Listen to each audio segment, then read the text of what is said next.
His name is Chris Gomes Muffat, and he is an ethical AI expert and a cybersecurity pro. So why don't we bring him into the show? Chris, there you are. Hey, Tony. Hey, how are you? Good. How are you? I'm great. Thank you. So first off, how do you become an AI expert so quickly? I mean, granted, we've seen AI in movies, we read about it in science fiction, but lately ChatGPT is still very, very young.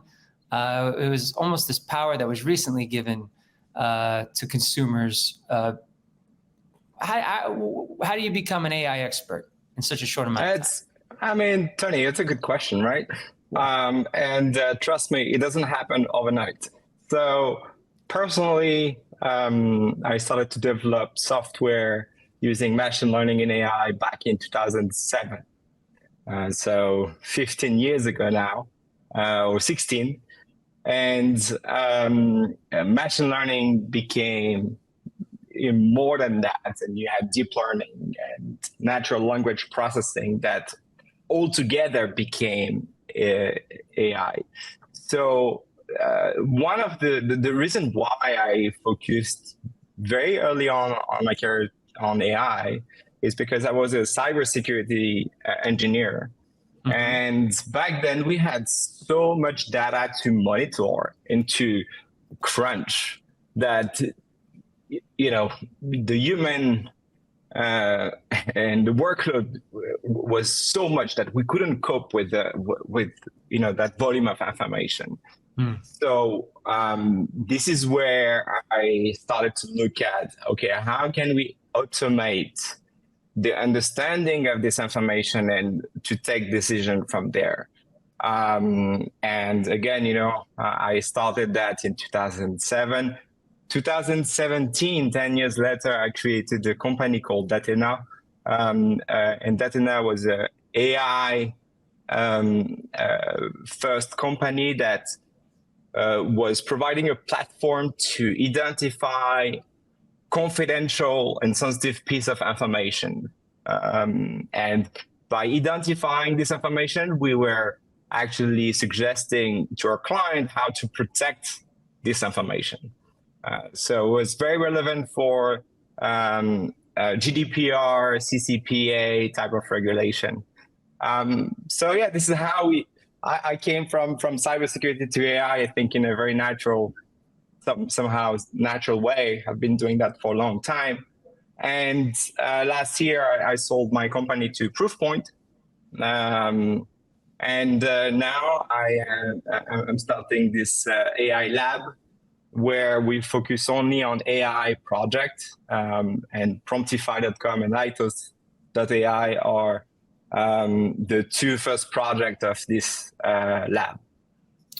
Well, we heard Taz talk a little bit before about how with AI you can create more software much more quickly and easier, but with that you open yourself up to more cybersecurity vulnerability.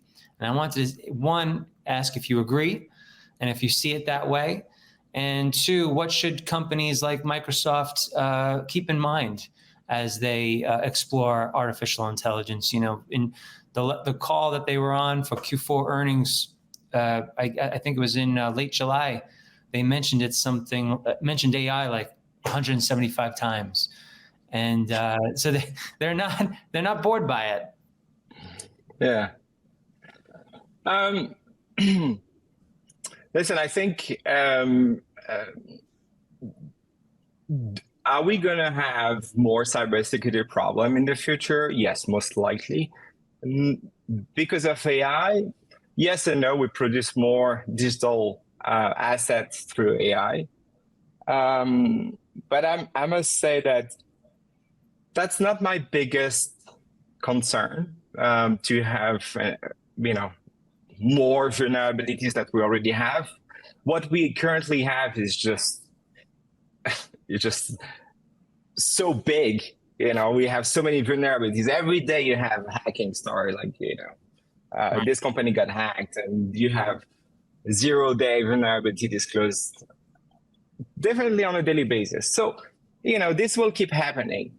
What I'm more concerned about, though, is that generative AI is now a tool to perform attack at scale. So even if I'm 12 years old, student grad or whatever, I don't really have a lot of computer science knowledge. If I use a tool like Hack GPT or something like that, then I can launch like a massive attack on organization, government, people. And I think that is the biggest threat, because it's essentially, allowing people to have access to nuclear weapon to everyone.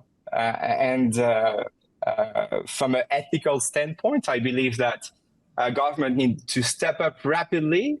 I believe that we should be authorized to use AI. Organizations should get a license. Honestly, the same way financial services today, if you want to be a bank, you cannot say like, hey, I'm a bank. No, you need to go through a process. You need to be licensed. There's regulation, there's control. This is the exact same for AI. If we want to have a safe AI, we need to regulate AI, and we need to really require organizations to get a license to operate AI. So do you think that our elected officials should use cybersecurity as a reason for more regulation and AI, more AI rules and regulation going forward? I don't think, maybe the Hollywood studios might have an issue with that.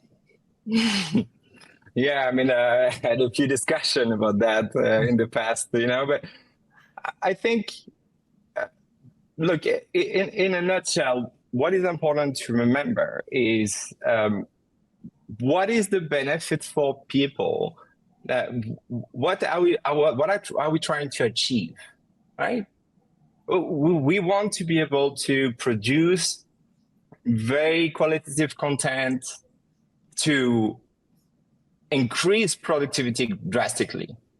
Like personally, what I want as an individual is I want to be able to work less and make more money. Yes, that's a simple equation. So productivity is something that people want. Now the government needs to really step up and not have a look at the cybersecurity aspect of AI. Yes, but I mean, cybersecurity is a problem, but the biggest problem is ethics. It's simply, you have cybersecurity issue, definitely, but you have also misinformation, fake news, deep fake, all that. These are very serious threats. And I think it's not limited to cybersecurity. And I believe that government should step up and come up with ethical framework to regulate the company that design AI and the company that use AI. What was it like working with Proofpoint? Like you said earlier, you sold your company to Proofpoint, which is one of the largest cybersecurity firms in the U.S. What was it like courting them, and what did they have to say about the work you've done? Oh, I don't know. You have to ask them. But I think the Proofpoint is a very robust cybersecurity company in the way that they have a very large catalog of solutions to address both external threats and internal threats. So let's put it this way: Proofpoint is great to protect outside of your house and inside of your house. And they are becoming really like a one-stop shop for cybersecurity and data protection. And they offer an alternative to Microsoft and Google, right?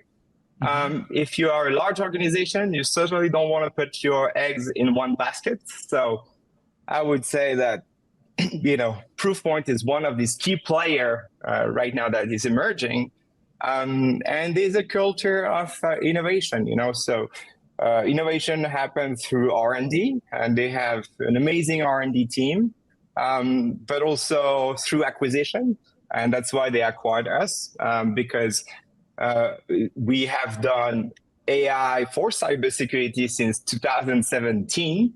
We were using NVIDIA and GPUs even back then, Yeah. So I think because they have a very clear understanding of what the client needs, where the market is going, I think they've been very smart in understanding that, okay, we need to acquire AI capabilities, and this is what they've done when they acquired Datina. And now they're owned by Thoma Bravo. So you guys are sort of a bolt-on acquisition for Proofpoint, and it makes sense that they're likely going to circle more companies like yours or like the ones you founded. I suspect that. I'm not working for Proofpoint anymore, but I believe that they're going to acquire more company in the cybersecurity space.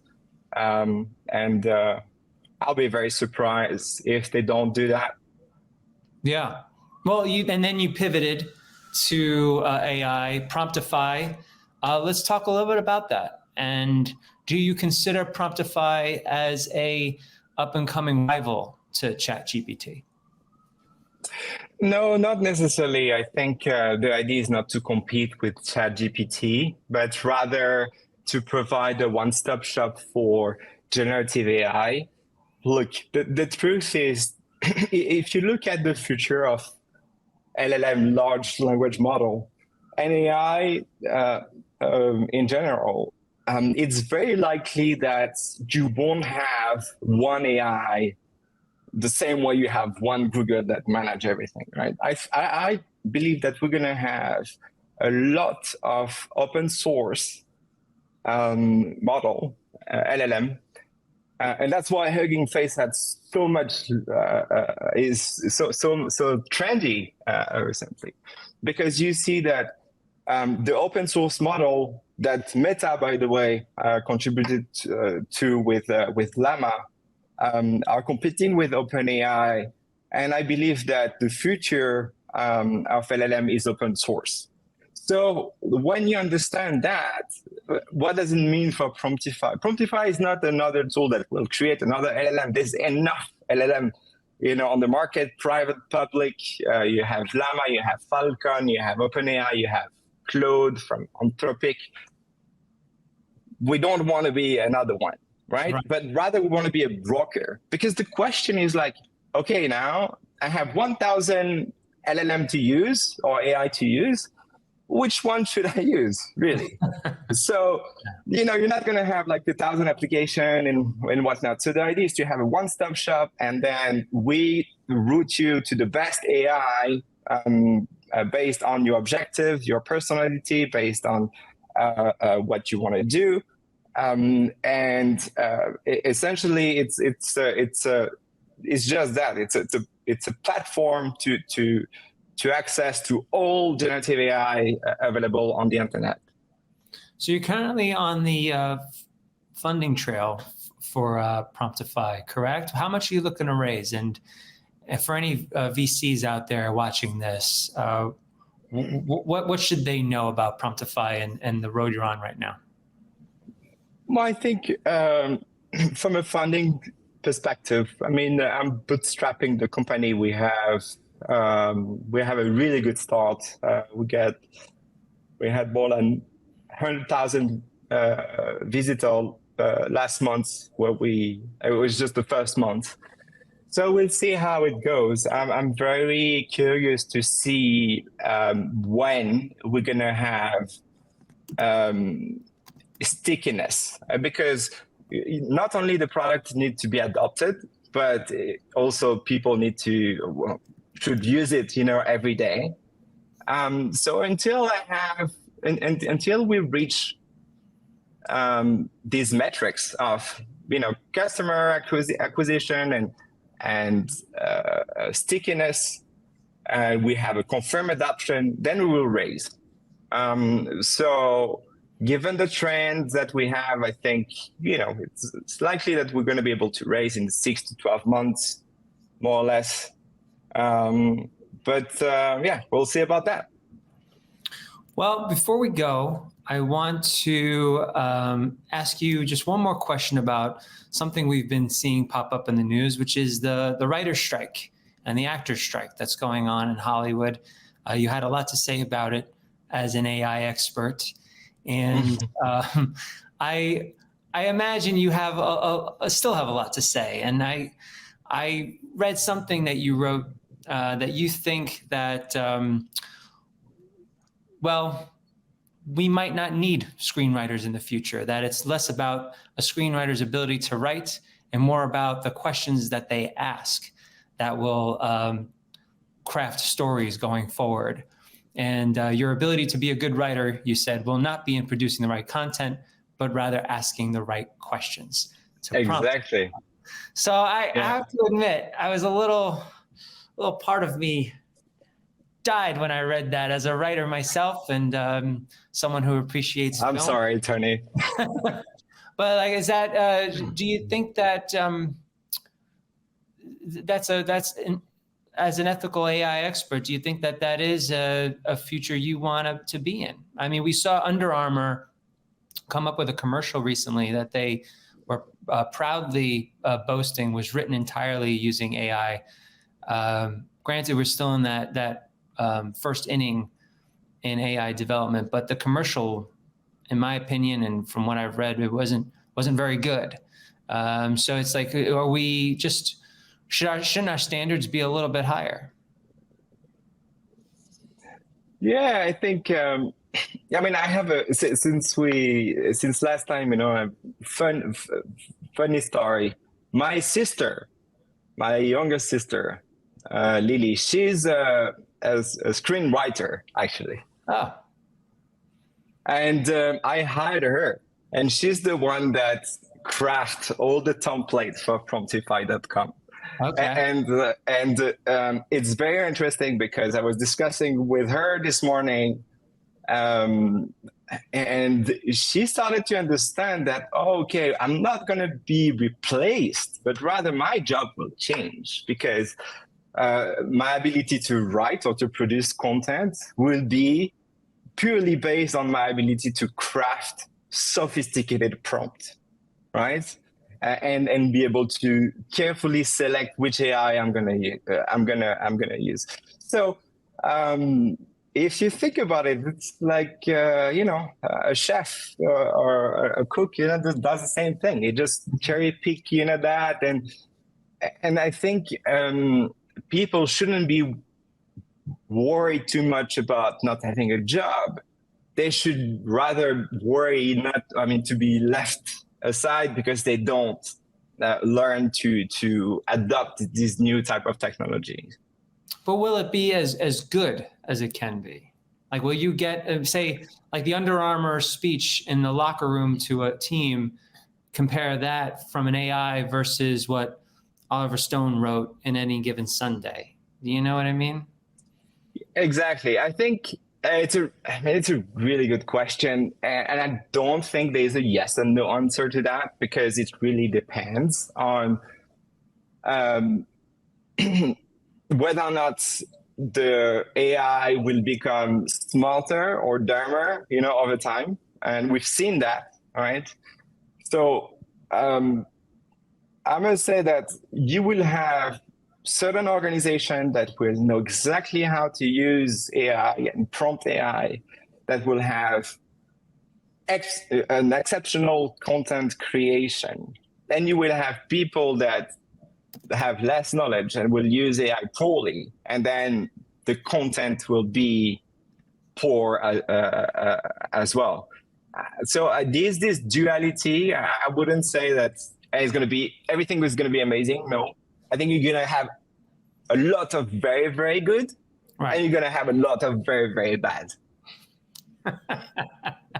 Well, if I was Fran Drescher, I would try to march and picket in front of Redmond, Washington, instead of Burbank, where Disney is. But it's not up to me. Chris, this was a really great conversation. I'm certainly glad that you joined us for Cybersecurity Game of Risk, the latest Benzinga webinar. Please come again and join us. Anytime. For all of our, whenever we need expertise, you will be at the top of my list. Amazing. Thanks a lot, Tony.